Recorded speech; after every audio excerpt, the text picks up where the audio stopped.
By the edge of the train station, in the snow, a woman lay covered in blood. Everyone looked away, except for one man, a giant of a man who quietly stepped forward. He picked her up and simply said, "You're coming with me." In that moment, no one knew, but that choice would change the fate of the whole town. By the way, we noticed something small. Most people who watch these stories aren't actually subscribed to the channel. Maybe we get caught up in the moment or just forget to hit the button. But your support truly helps us keep creating stories like this. If this story moved you, don't forget to like the video, share your thoughts in the comments, and subscribe to the channel.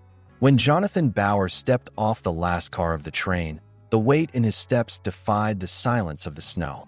The man was large not only in build, but in presence. He wore a dark brown coat heavy with years, a walnut wood rifle slung across his shoulders, and a leather sack on his back. Frost clung to the edge of his hat, and his beard looked like it had just come down from the foot of a snow-covered mountain. His eyes were gray quiet, watchful, always searching for something. Even with the wind at the far end of the platform, people barely dared to whisper. Jonathan walked without meeting anyone's gaze. He moved silently through the crowd like a tired shadow, until he noticed a human figure mixed into the white, nestled between the wood crates beside the station building. The woman was kneeling on the frozen stone ground. The wool shawl around her shoulders had stiffened with ice, her hair matted with snow and blood. One of her legs was bent at an odd angle, motionless below the knee. One hand pressed against the ground, the other against her bleeding thigh. Her eyes were closed. Jonathan stopped for a moment. He didn't move, but something inside him stirred. That stir was the echo of pain buried long ago inside a man who once knelt at a gravestone and couldn't cry. The station guard, Otto, pointed at the woman. "She came in last night. Nobody knows her. They said she might be Comanche, maybe a thief. She was hurt, but nobody touched her. Not our problem," he said indifferently. Jonathan didn't respond. Those who knew him would have known that silence wasn't a good sign. He stepped toward the woman, slowly, then leaned down beside her. For a moment, he just looked at her face. Then he took off his glove and touched her icy cheek with his fingers. The woman opened her eyes slightly. Her pupils were pitch black, but there was a spark of defiance in them. She wasn't scared. She wasn't ashamed. She just looked like she didn't have the strength to keep fighting anymore. Otto stepped closer. "Look, John, don't get yourself in trouble. Men like you, they always watch out for. But if you defend her..." Jonathan turned to him. His eyes simply said, "Move." Then he picked the woman up. Not gently, not roughly, just with certainty. A faint whisper escaped the woman's lips. It was in Comanche, but it sounded less like a plea and more like a warning. Like she was saying, "Don't go." Or maybe, "Don't leave me." Jonathan turned and looked Otto in the eye. "Nobody's dying here today," he said, and started walking. Without leaving a trace, he stepped away from the chaos of the station and into the snow-covered road. The people there were stunned. Even the wind seemed to pause for a moment. The way he walked it was like fate itself was moving. His brown horse was waiting under a tree. Jonathan gently lifted the woman onto the saddle. Her breath came out like vapor. Her eyes were shut, but her hands still looked alert. He took off his coat and wrapped it around her, then grabbed the reins and began walking into the depths of the snowy forest. Neither of them said a word the whole way, but even the silence seemed to bear witness to this story. The forest took them in. The trees stood tall. The snow was quiet. It was like the rest of the world was paying silent respect to these two lonely souls. Under the gray sky, the footprints of a lone man and a dying stranger stretched across the snow, and no footsteps weighed heavier than theirs. By the time they reached the cabin, the sun was sinking below the horizon. Jonathan carried her to the bed. It was the same bed where the woman he once loved had lain before she died. For a moment, memories swept over him like a shadow, but he didn't bow his head. He looked at her wound. It was deep, torn open badly. Maybe she fell from a rock. Maybe she got hurt while fleeing. But the only thing that mattered now was cleaning that wound. She was unconscious, but still fighting. As Jonathan cleaned the gash, stitching what he could with patient hands, the woman squeezed her eyes shut but never screamed. It was a pain she clearly knew well. When he finished, he left a blanket, some warm water, and dried meat by the bed. Then he took his seat, turned his face to the fire, his back to the woman, but never his attention. They didn't speak that first night. Only the fire spoke. Somewhere among the trees, wolves howled. But inside the cabin, everything was still. Only the rhythm of their breathing filled the space. And that rhythm stayed steady, a stubborn defiance to the chaos outside. The next morning, when the woman opened her eyes again, Jonathan was still there. In his chair, motionless, quiet, and ready. She looked at him for a long moment. Neither said anything. Finally, she whispered, "Why did you bring me here?" Jonathan's answer was short and firm. "Because leaving you there wouldn't be like me." But they both knew this was just the beginning. The air inside the cabin was still icy that morning. Outside, the sound of the wind hadn't stopped, but anything that tried to step inside snow, sound, even time was forced to pause by Jonathan's will. At first light, the man had rekindled the fire. A few pieces of dried meat sizzled in the pan, and the heavy steam reminded the cabin's old wooden walls that a new day had begun. The woman was still in bed, but now, instead of deep sleep, there was a sharp alertness in her gaze. Jonathan quietly placed a few pieces of meat on a plate and poured a warm drink to go with it. Then he set the plate beside her. The woman looked at it without saying a word. Her eyes still hovered between trust and escape. Jonathan noticed, but didn't react. He simply knelt down and whispered something softly.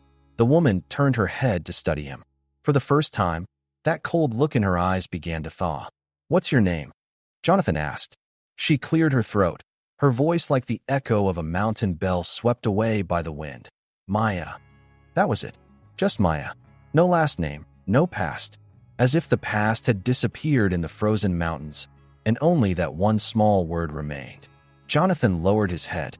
"I'm Jonathan," he said, "but people call me Bauer." The woman smiled. A thin, almost invisible smile. "Are you German?" she asked. He shrugged. "That's what they say." By the afternoon, Maya had sat up in bed. Her leg was still wrapped, but there was new life in her eyes. Jonathan was outside, stacking wood.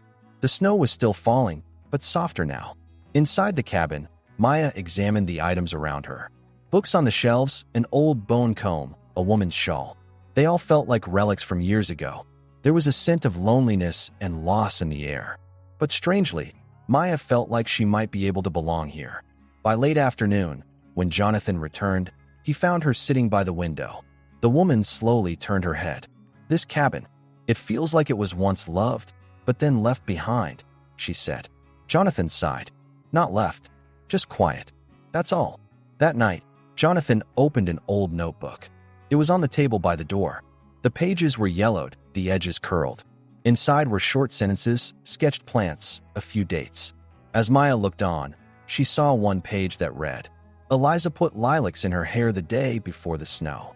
Without taking her eyes off the notebook, the woman asked, "Do you still love her?" Jonathan didn't answer for a long time. At last, he nodded slowly. "Love doesn't go. It just doesn't speak anymore." Maya didn't say anything, but in that moment, their silence said more than any words could. They were both crushed under the weight of the past, but they let each other feel that the burden wasn't theirs alone. On the third day, footsteps were heard outside the cabin. Jonathan immediately moved to the door and reached for his rifle. Maya watched him without blinking. He cracked the door open. Outside stood an old woman. Her gray hair was wrapped in a thick scarf. She held a small basket. "I brought blueberry jam," she said. "Good for cold days." Maya recognized her voice. This was one of the women who had whispered about her at the train station. The woman's eyes moved to Maya. She recognized her, but didn't say a word. She simply left the basket at the door and, before leaving, said, "Some folks still don't care who deserves healing." Jonathan said nothing. Neither did Maya. But inside, the smell of that jam began to outweigh all the judgment from the past. As the days went by, Maya started standing more often. Jonathan had made her a walking stick from an old pine branch he had once carved for himself, but never used. At first, Maya refused it. But then the man said, "This isn't a debt. It's a beginning." Maya laughed for the first time. "Then may your beginning be steady, Bauer." But that night, the sounds coming from deep in the forest hinted at a different kind of beginning. Footsteps, but not animals. People, maybe 3, maybe 4. Maya moved closer to the window. Jonathan quietly checked his rifle. They looked at each other. There was no fear in their eyes. Only one question. This time, what will be buried under the snow? And behind the shadows outside, A secret long hidden was about to come to light. The night had thickened the snow outside. There was no moon, only the wind, howling through the trees like a warning. While Jonathan stood firm by the window, he let Maya take the rifle from beside the cabinet. Her injured leg hadn't healed yet, but the sharpness in her eyes made her seem as reliable as any weapon. Jonathan's hard gaze was fixed on the darkness. He could tell it wasn't a wolf approaching, it was a man. And that was more dangerous. The rustling and soft footsteps outside suddenly stopped. It was like someone was circling the cabin, waiting for movement inside. Maya held her breath. Jonathan nodded slightly with his hand, telling her to stay quiet. It wasn't just silence, it was the primal stillness required to survive. Suddenly, the doorknob turned, but it was locked. Then came a soft male voice. "We know she's in there. We want the woman, John." Jonathan's brows furrowed. That voice. It was familiar. He knew the man outside. There was old resentment in the tone, a rusty sense of righteousness. "You don't settle the past here," the voice added. "Hand her over and go on with your life." Jonathan turned quietly to Maya. Her eyes were steady. "Do you know them?" she whispered. "One of them," Jonathan replied. "We used to work the same farm. Back when people's consciences were a little quieter." Then he walked firmly to the door, stood in front of it, and spoke loudly. "The woman is safe here. Go back. Peace is still possible on this land." The answer was laughter. Then a rock was thrown from the roof, hitting the wall beside the window and falling to the ground. Jonathan's face tightened. His hands moved to the doorknob, but he didn't open it. He just spoke again to those on the other side. "You know me. If I'm threatening someone, I burn with them. But if I'm defending someone..." He didn't finish. The man outside hadn't waited for a response anyway. 3 gunshots rang out through the night. The bullets struck the outer wall of the cabin, but didn't break through. Jonathan dropped to the ground and shouted, "Take cover." Maya quickly moved behind the stone chest next to the stove. Jonathan had already raised the rifle toward the window before the glass could even shatter. 2 shadows were shifting outside. He fired first. His bullet hit beside a boot sunk into the snow. One of the figures stumbled but didn't fall. The other ducked behind the bushes. The silence of the cabin shattered briefly, then returned thick, heavy. "They're watching us," Maya said through gritted teeth. "They're not just here to scare us. They're setting a trap." Jonathan nodded without taking his eyes off the dark. "We have to leave before sunrise. We can't stay here anymore." Maya rubbed her knee with both hands. The pain was still there, but Jonathan could see she wouldn't let it control her anymore. "I'm ready," she said firmly. "I'll walk. I'll crawl. But I'm not staying." They took turns standing guard through the night. Jonathan pulled out an old saddle chest, retrieving a bit of ammo, a few protective charms, and a leather pouch. Maya sharpened an arrowhead in her hand and drew some tracking symbols she had learned from her people onto the wooden boards. They planned escape routes and talked about how not to leave a trail. Every detail was meant to draw the line between life and death as clearly as possible. By morning, the snow had stopped, but the air was still sharp and hostile. Jonathan saddled the horse and helped Maya onto it. Her face was pale, but her eyes were darker than the night before. Jonathan slung the bag over his shoulder, rifle at the ready. They both looked back at the cabin one last time. In that moment, they both knew the past was staying here. As they set out, they used branches to cover their tracks. The forest shielded them for a while. But Jonathan knew someone would be tracking them eventually. On horseback, Maya glanced back. "That night, you were the one who found me. But there were others trying to find you, weren't there?" Jonathan smiled softly. "I wasn't looking for anyone. But someone found me. That someone was you." Maya lowered her head slightly. "Then," she said quietly, "let's finish this story together." But there was one thing neither of them knew. Deep in the forest, the ones watching weren't only people. There were eyes that hadn't blinked in years, a past that hadn't been buried, and a secret that still hadn't been opened. Even in the early morning, the forest was dark. Though the sun had risen, the thick trees blocked the sky like curtains. Jonathan walked ahead, Maya riding silently on the horse. They barely spoke anymore, because every snapping branch, every bird's wings in the air, might be a signal. Were they close? Were they being followed? Maya's eyes were constantly scanning the surroundings. The pain in her leg had become unbearable, but she didn't complain, not once. The way this woman dealt with pain deeply shook Jonathan. After 3 hours of travel, they stopped. Between tall rocks, They found an old cave with shallow depth. Jonathan led the horse into the shadow of the stones. He helped Maya down carefully, and they went inside right away. It was dim and damp but safe, at least for now. Maya held her breath as she sat down. When Jonathan reached for the bandage on her leg, she looked away. "I need to see the wound," he said. "If there's an infection, slow walking won't be an option anymore." Maya nodded, but said nothing. When Jonathan unwrapped the bandage, he saw the truth. Some stitches had come loose. The edges of the wound were turning purple. But it wasn't just physical. For the first time, Jonathan clearly saw something break in Maya's eyes. It wasn't just the pain, it was an echo of another moment, a deeper wound. "I never asked what happened to you," Jonathan said, carefully wrapping the wound again. "Because talking takes time. But now, there are things I need to know." Maya stayed silent. She clasped her hands together, squeezing them so tightly her knuckles turned white. Then she lifted her head. "A year ago," she said, her voice cracked but firm, "my tribe forbade me from leaving the sacred ground. Those who help outsiders get punished." Jonathan listened, not taking his eyes off her. "I saved a child," Maya went on. "A settler girl. She had a fever. The others told me to leave her. They said her spirit was dirty. But I healed her with my hands, wiped her sweat. I prayed. I returned her to her mother." Every word sounded like a confession. Like each sentence summoned her people's hatred all over again. "And they cast you out," Jonathan said quietly. Maya nodded. "They didn't just leave me. They beat me, cut my hair, said my soul was tainted. Even my mother turned her back on me. I only wanted to save a life." Jonathan lowered his head. They didn't speak for a long time. Only the sound of their breathing echoed off the cave walls. Then he finally spoke, his voice soft. "My wife got sick with her lungs one cold winter night. I was going to get her to town, but a storm hit. The horse stumbled on the frozen road. That night, she took her last breath in the middle of the snow. I died that day too, but I forgot to bury myself." Maya closed her eyes. She cried quietly.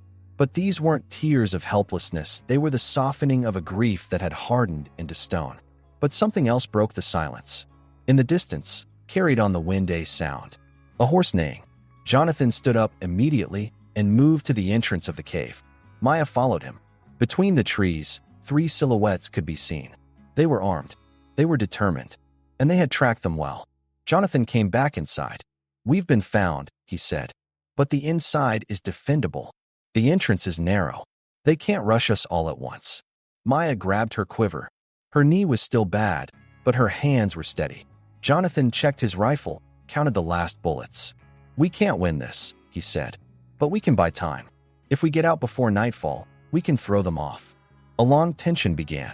The people outside didn't attack. They were trying to intimidate, waiting. One man shouted, "The woman's cursed. My brother died because of her. Give her up, Bauer, or we'll take both of you." Jonathan said nothing. Maya stepped closer.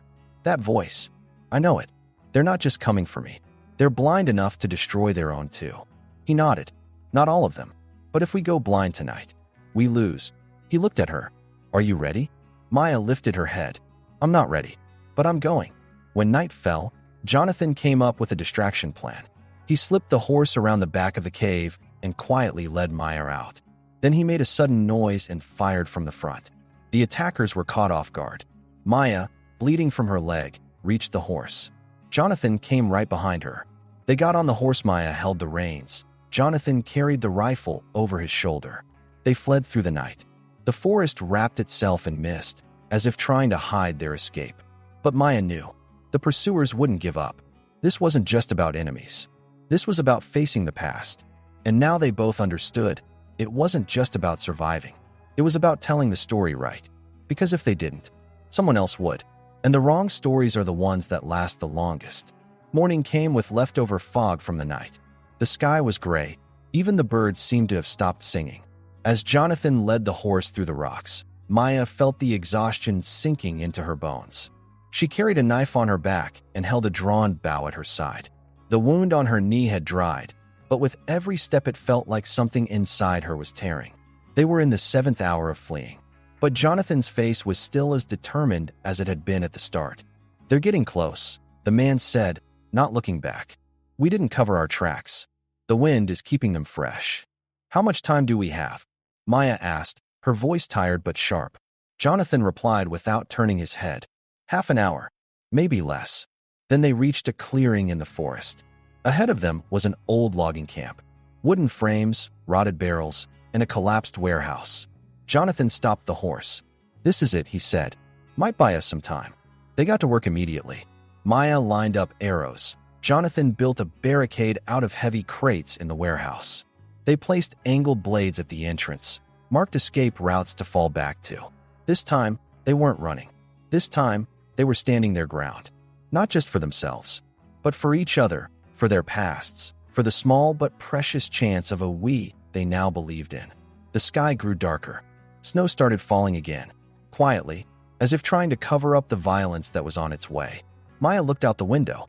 "Why do the people who want me dead still chase me so stubbornly?" she whispered. Jonathan didn't answer. He just checked his rifle, closed his eyes, and took a breath. Sometimes people feel guilty in the face of truth. But instead of facing their guilt, they try to silence the truth. Just then, footsteps were heard outside. Then a voice. "Jonathan Bauer, give us the woman. This is your last chance." Jonathan headed for the door. Maya stopped him, grabbed his wrist. "Don't go," she said. "I'm not going," he replied. "Just standing." Then he slowly slid back the bolt and stepped outside. 3 men were there. In their black coats on the snow, they looked like ghosts. They had rifles in their hands, not rage in their eyes, revenge. The one in the middle spoke. "This wasn't about you. Why'd you get involved?" Jonathan didn't answer. He just looked at Maya, then turned back to the men. "No one's dying here," he said. "But we're not giving anyone up either." One of the men shouted angrily. "Because of that woman, my brother's in the ground. She thought she healed him, but she brought a curse. After that village, our folks got sick. 3 people were buried within a week. Whatever she touches, it rots." Maya heard the words from inside. Her hands began to tremble. Jonathan was about to speak when a gunshot rang out. The bullet struck the ground, but the message was clear. Jonathan took position. In the next second, he returned fire. One bullet hit a nearby tree. Another grazed a man's shoulder. The fight had begun. Maya moved to the window with her bow. Her first arrow pierced the shoulder of a man kneeling behind the barricade. The second missed, but the attackers scattered. A barrel at the edge of the camp exploded not with fire, but with smoke. The snow couldn't hide the smell of gunpowder. Another man shot at Jonathan. The bullet grazed his ribs. Jonathan dropped, but quickly got back up. Maya rushed out, running toward Jonathan. "Get up," she yelled. The man stumbled, but stood. They both ran to the warehouse. One of the men outside was still alive. The other 2 had fallen back. Jonathan shut the door with his back. He looked at Maya. 2 ran off. But 1. He's still out there. Maya nodded. "He'll come. He won't leave us alone." Blood was flowing from Jonathan's shoulder. Maya reached for the bandage, but Jonathan held her hand. "There's something you need to know," he said. The woman lifted her head. "What?"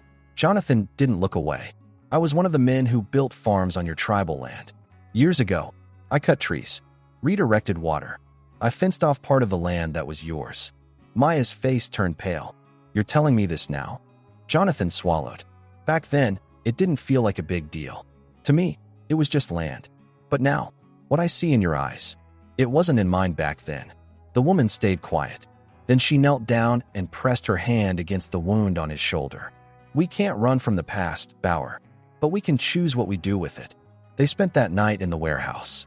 Maybe their only enemy outside was gone for now, but it was certain he'd return. But that night, for the first time, Maya held Jonathan's hand on her own. It wasn't a romantic gesture, it was a pure act of holding on to life. And for the first time, Maya whispered, "Maybe there's still something worth saving. If not inside us, then out there." Jonathan lowered his head. "Then let's keep living until morning." But when they returned to their cabin that next morning, a different kind of silence was waiting. Because the trackers weren't just after revenge.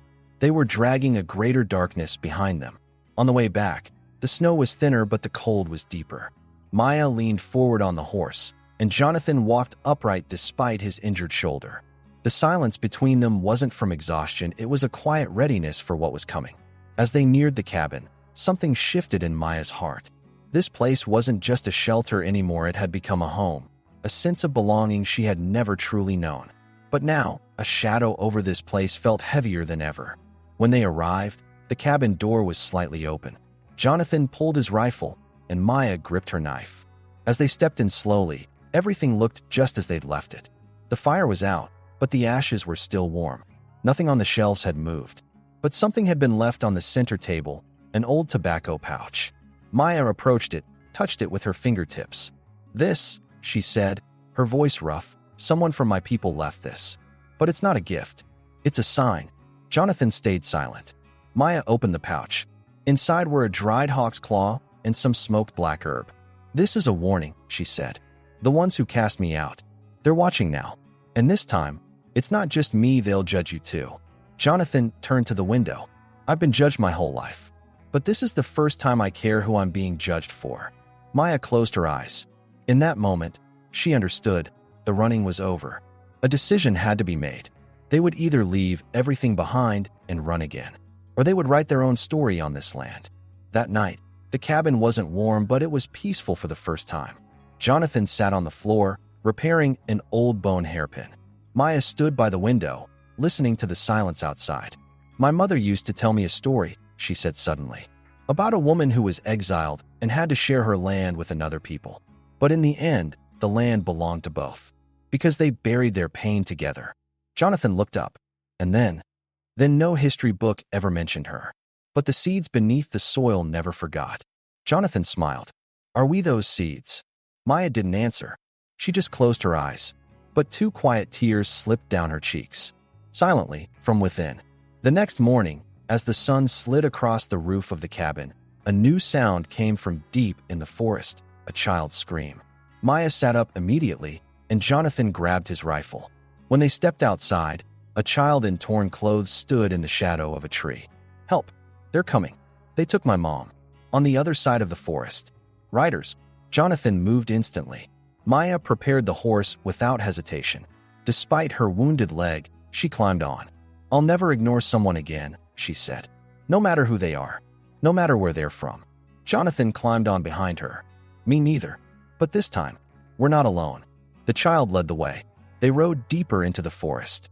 Between the red pines, in an old mining camp, 3 men were waiting. One of them held a woman hostage. Jonathan crept closer.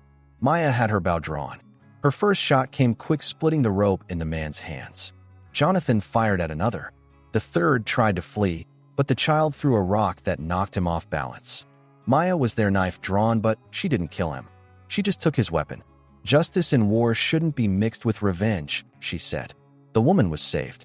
The child clung to his mother. Jonathan looked at Maya. "Your past might be something others fear. But now I see. It can be what gives them hope too." That night, they returned to the cabin. They lit a fire. Maya brewed tea with herbs she'd gathered herself. Jonathan sat across from her. Then he quietly reached out his hand. Maya placed hers over his. "I'm still scared," she said. Jonathan lowered his head. "So am I. But being afraid is a reason to stay now." The fire crackled. Outside, snow still fell. But this time, the cold couldn't get in. Because something else was burning inside. Trust. And maybe the slow bloom of love. Maya leaned her head against him. "I didn't come to you, Jonathan. You called me. Quietly, but firmly. The day you carried me, everything changed." Jonathan whispered. "That day I ended. We began." Outside, the wind had died down. When the snow touched the earth, it made no sound. But inside, the silence was no longer echoing the past. It was the first signal of the future. And on the cabin walls, it wasn't just memories anymore, but the echo of a rewritten destiny. The Yindi were just a few steps away from reaching our first 1,500 subscribers, our growing family. From the bottom of our hearts, thank you to everyone who's brought us this far. With your support, we grow stronger with every story. If you haven't subscribed yet, now is the perfect time.